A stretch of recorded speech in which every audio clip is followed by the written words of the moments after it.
ஆடி பௌர்ணமியை முன்னிட்டு அருள்மிகு ஸ்ரீ கருநீலி அம்மன் கோவிலில் சிறப்பு குருதி பூஜை, அபிஷேக ஆராதனை நடைபெற்றது.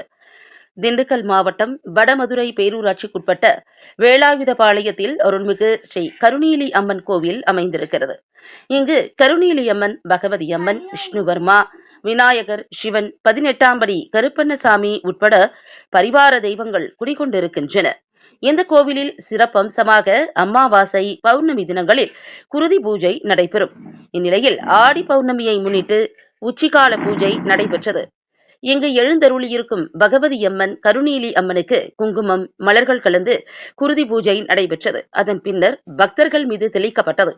இந்த பூஜையில் திருப்பூர், தஞ்சாவூர், புதுக்கோட்டை மற்றும் திண்டுக்கல் பகுதிகளில் இருந்து ஏராளமான பக்தர்கள் கலந்து கொண்டனர்.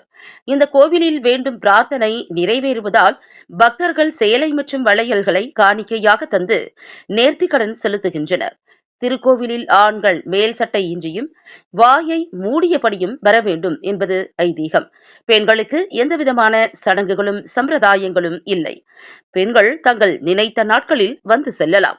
வெள்ளி மற்றும் செவ்வாய் காலை மற்றும் மாலை வேளைகளில் சிறப்பு பூஜை நடைபெறும் என்பது குறிப்பிடத்தக்கது. திண்டுக்கல் மாவட்ட செய்தியாளர் ஆஷிக் அலி.